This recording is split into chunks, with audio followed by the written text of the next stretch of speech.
13h-15h, Europe 1 Info. C'est avec Clélie Mathias sur Europe 1 et ses deux chroniqueurs du jour à 13h20. Vous accueillez Clélie, le journaliste politique à CNews, Thomas Bonnet, le journaliste politique et communicant Jean-Michel Salvatore. Bonjour à tous les deux, soyez les bienvenus. Bonjour Clélie, bonjour Géraldine, bonjour à tous. On va commencer évidemment avec la disparition pour le moins inquiétante de Liana. Ça fera une semaine tout pile demain. Et le profil du principal suspect qui a été mis en examen, Jérôme B. Il a été placé également en détention provisoire. Et on se pose question quand même sur ce profil. La procureure de la République d'Auch, hier, a révélé lors d'une conférence de presse que cet homme de 41 ans avait déjà été visé par plusieurs signalements, plusieurs plaintes qui n'ont rien à voir avec la disparition de Liana. Hein. Et ça fait des mois, voire des années. Et pourtant, il n'a jamais été entendu. Alors, une enquête administrative commune au ministère de la Justice et au ministère de l'Intérieur va être diligentée. Mais forcément, on s'interroge, Thomas Bonnet. On s'interroge, je pense que moi je me mets à la place de la famille de Liana qui doit se poser beaucoup de questions aussi. Alors vous dites qu'il n'y a pas de lien, en effet, c'est pas lié directement à l'affaire de la disparition de Liana. En revanche, ce sont des faits, ce qui lui était reproché, ce sont des faits d'agression sexuelle ou de viol contre des mineurs. Donc on a quand même un profil qui semble se dessiner autour de ce personnage. La question en fait c'est est-ce que c'est un concours de circonstances malheureux ou est-ce que ça révèle au contraire des défaillances systémiques et structurelles dans ces juridictions ? Par exemple, la plainte de 2025 concernant un viol, on apprend que la plainte a circulé d'une juridiction à l'autre, qu'on s'est un peu renvoyé le dossier, qu'à aucun moment les autorités n'ont jugé pertinent de convoquer et d'entendre l'individu. C'est ça même qui est étonnant. Ce qui est très étonnant. Il n'a jamais été convoqué. De la même manière, on apprend qu'il a travaillé dans un lycée, donc en contact avec, possiblement en tout cas avec des jeunes. Là aussi, ça pose un certain nombre de questions parce qu'à aucun moment, pour l'heure, on verra si c'était le cas, mais à aucun moment il y avait un signalement de l'éducation nationale, de son lycée, pour faire remonter le fait qu'il était un profil à signaler, dangereux possiblement, puisqu'il y a eu une affaire aussi au sein de ce lycée qui a même conduit à son licenciement. Bref, il y a beaucoup de défaillances.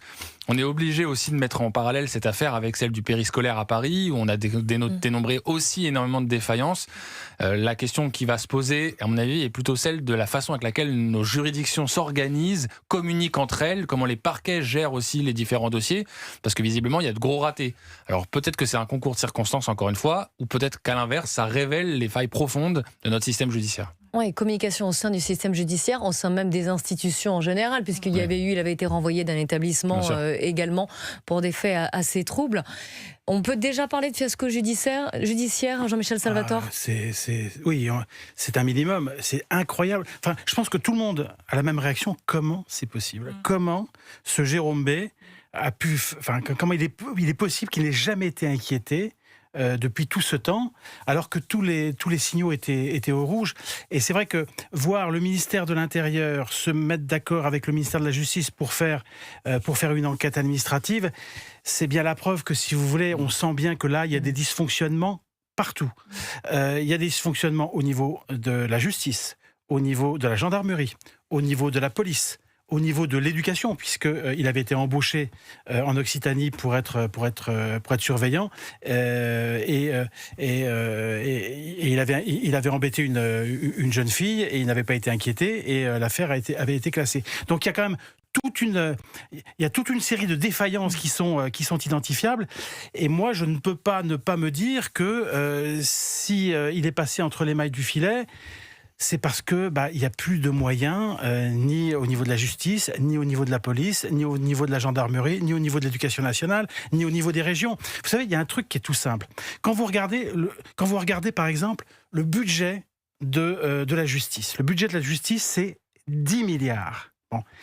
Et quand vous regardez combien la France paye chaque année d'intérêts de la dette, c'est 65 milliards. Mais là, et donc, on parle de la protection de nos enfants aussi. Mais bien sûr. Non, mais ce que je veux dire par là, si vous voulez, c'est que quand on dit qu'il n'y a plus un rond, oui, non, mais ça veut dire qu'il n'y a plus un rond pour faire fonctionner. Et en fait, il manque de l'argent partout. Il manque de l'argent chez les policiers, chez les gendarmes, etc. Mais on l'a vu aussi lors des troubles à Paris, où on voit bien aussi que là, les policiers n'étaient pas assez nombreux, qu'ils n'ont pas assez de munitions, etc., etc. Donc on voit que quand on ouvre le capot, comme dirait Pascal Pro sur CNews, on se rend compte que plus rien ne marche. Et quand on dit il n'y a plus un rond, c'est ça que ça veut dire. Ça veut dire que finalement, on fait des économies de bout de chandelle appels partout parce qu'on n'a plus les moyens et donc plus rien ne marche. Et donc il y a des gens qui sont capables de passer entre les mailles du filet. Oui, mais encore une fois, il s'agit de nos enfants. Là. Bien sûr. Non mais Jean-Michel a parfaitement raison. Pour Thomas ajouter Bonnet. l'aide sociale à l'enfance, il y a un nombre de défaillances. Si vous saviez, c'est terrible ce qui s'y passe par endroit.